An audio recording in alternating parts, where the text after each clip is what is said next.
Good morning. It's Christmas Eve of 2023.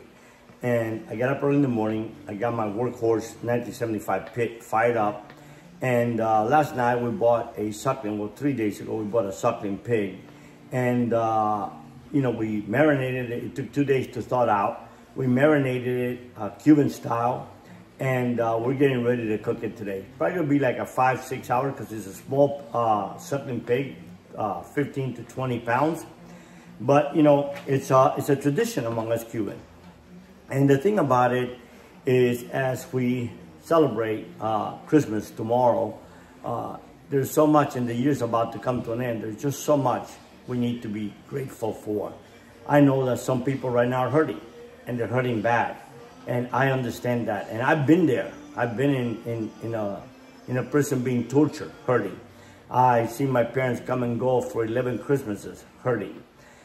But the interesting thing about life is that if we focus on our pain and our hurt, we fail to focus on and give thanks for the good in our life. And there is a lot of good in our life. If simply we just have a roof over our head and we're gonna have something to eat, whether it's a hot dog or bologna, it's a lot to be thankful for. I remember coming from Cuba in a day like this. It was very, very sad for me in 1966 for my brother and my sister. My mother was left behind, and we would not even be able to come out. We couldn't come out and play because we had absolutely nothing. So we had nothing to celebrate, and we had no food. We didn't have any toys at all. I was 10, my brother was 9, my sister was 5. But my father, who was an amazing giant of a man, looked at me and said, "You do have so much to be thankful for. We are in America. You got freedom. You can say whatever you want to say today, and no one's going to put you in jail." And I never thought about that. As a 10-year-old, I just wrote it off, like many of us will. And many of us will say, yeah, you have so much to be thankful for because look at the life you live. But many would, I would say in response is, yeah, but I know what it is to be where you're at. I know what it is to not even have a mother. I know what it is to leave my country and everything that we had to come to America to struggle. But it was freedom that we came seeking. And it was my mother's desire for children to worship God freely. I didn't see God when I came to America, where I thought, my mother got left behind. 11 of us living in a 1-bedroom apartment, writing down what time we were going to piss because we all had to go to school. So I didn't see God. And it was at that turning point in my life where I became an atheist. And I stayed an atheist for so many years and wasted so many years of my life not thanking God. Not thanking God for the breath of life. Not thanking God the fact that I was in jail, but still my family had food and had a roof to eat. Not thanking God that we have freedom. We spend so much of our time battling and being angry at Democrats or Republicans, Trump or Biden. It's just such a waste of time. Because believe me, none of them will do absolutely nothing for us. And I just visited prison, as I've done for 23 years in a row. And the amazing thing about it is I saw more people free inside behind bars than people that I see outside of the bars. See, freedom is not defined by offense. Freedom is not defined by wealth. Freedom is not defined by anything in life but the freedom inside of you. That freedom that only God can fill in your heart. That emptiness that we seek to find, pleasure in so many things that life has to offer. Wealth, houses, cars, women, men, whatever your preference is, drugs, alcohol, pornography, none of that. It's really a problem. The problem is us, inside of us, that emptiness. It took me 40 years to realize that emptiness was not filled by making millions of dollars a month at the age of 21. That emptiness was not filled by dating the most beautiful woman in America. That emptiness was not filled by all the mansions I had, the jets, the helicopters, the ranches, the ski houses, the beach home. None of that ever filled me. I was empty and I wanted to die. It wasn't until I lost it all, went to prison, to the most difficult time of my life, that I found freedom. And it was behind bars that I found freedom, because I found freedom within me to know that it was all right, that I served a living God that forgave me, a God that told me that my life is not defined by the actions I had made. See, we get to choose our choices. We don't get to choose our consequences.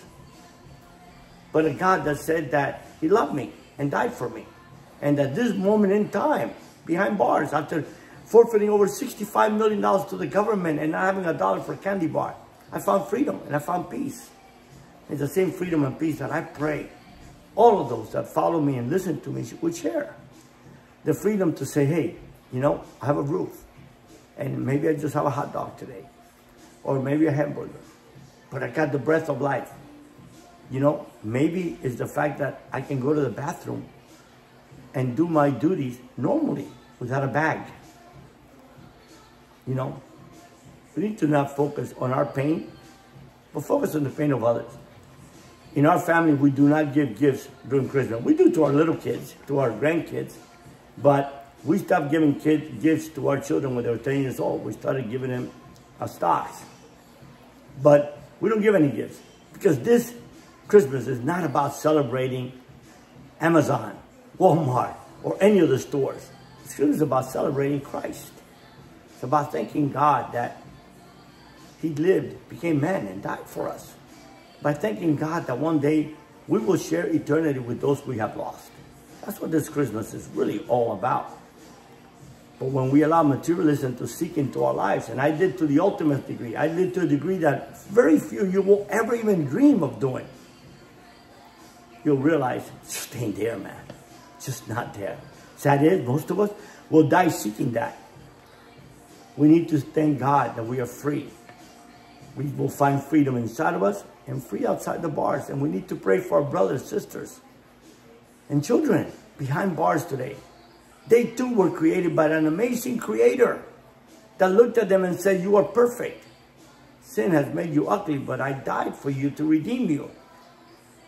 We need to think about those men, women, and children behind bars today.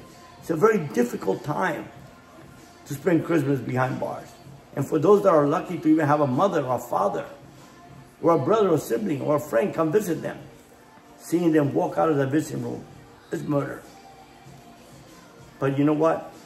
I pray that my brothers and sisters behind prison find freedom. I visit them every Christmas with a message of hope that our freedom is not defined by defenses, that our freedom is defined by our faith, that our freedom is defined by loving those who loved us, that our freedom is defined by loving the other.